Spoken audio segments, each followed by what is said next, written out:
Masjid Ibrahim. And as I mentioned, Al-Khalil refers to the friend of Allah subhanahu wa ta'ala. And this is the reason why this masjid is called Masjid Al-Khalil.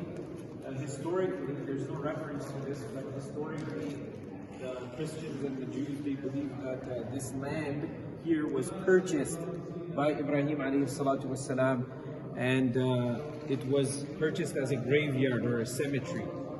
And it's believed that these are the places where the four offspring, the four prophets, starting from Ibrahim alayhi salatu wasalam to Yaqub, Ishaq alayhi salatu wasalam, Ishaq alayhi salatu wasalam, and Yusuf alayhi salatu wasalam. They are buried here, and that's the assumption. There's no evidence or proof, but it's the maqam. It's assumed that they were buried here and this is the land.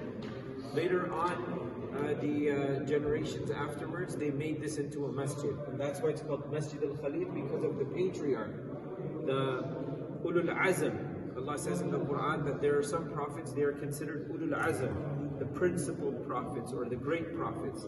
And from amongst them, the best is Ibrahim alayhi salatu wasalam, because he is the prophet of Tawheed. And Allah mentions in the Holy Quran, that your path, your methodology is the methodology of Ibrahim alayhi salatu wasalam. So again, a reminder of Tawheed and the oneness of Allah subhanahu wa ta'ala.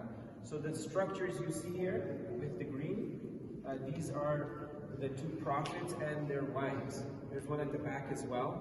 Now, as we mentioned in the bus as well, that this half of this place is a masjid and half of this place is a synagogue.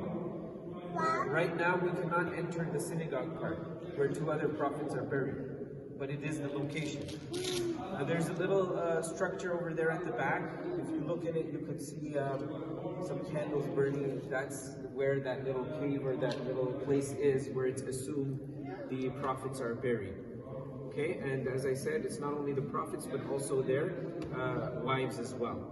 So again, we are here to reconnect ourselves with these great prophets and the messages of these great prophets, the stories and the narratives of these great prophets, and so much that we can learn from them.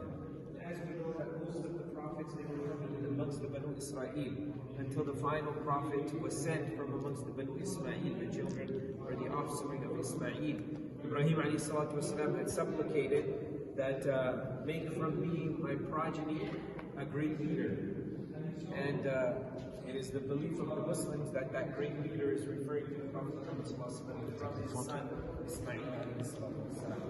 Now there was a major event that took place here as well, and there was a prayer taking place, and a Jewish individual whose name is Baruch came in while the salah was going on, and he shot the Muslims, about 11 Muslims if I'm not mistaken. Brother Idal will correct me, but about 11 Muslims were martyred, and some of these holes, they're bullets, and they are now covered up. Okay, so like this, clashes and tensions happen, and one of the things that happens in this masjid is that